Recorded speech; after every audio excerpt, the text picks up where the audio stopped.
If you feel like the center of politics is a moving target, a target that only ever drifts towards corporate interests, don't worry, you're not losing your mind. Rather, you're witnessing a mechanical failure in our democracy called the Ratchet Effect. And no, that's not just a fancy way of saying we're all getting screwed, though mechanically speaking, that is exactly what it looks like.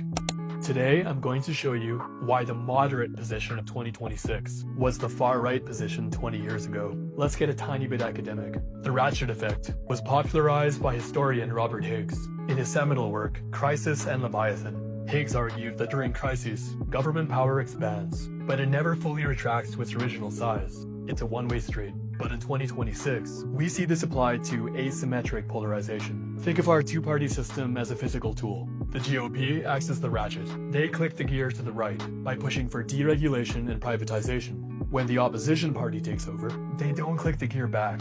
They act as the powell. They are the catch that holds the gear in place. They preserve the status quo, which effectively locks in a right-wing victory. This is how you shift the Overton Window, named after policy analyst Joseph Overton. This window defines what is politically possible. If the right pushes the window towards the extreme, and the center-left merely tries to meet them in the middle, the entire window moves right.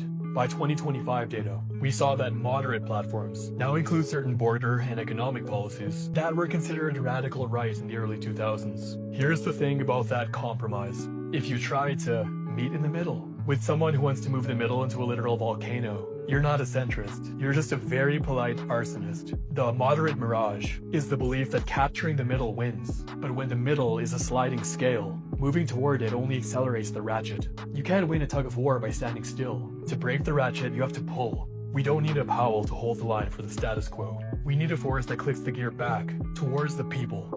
Hey, I'm Hassan. Check the sources in the description for the full reading list, and the academic citations used today. Don't just watch the gear turn. Break it.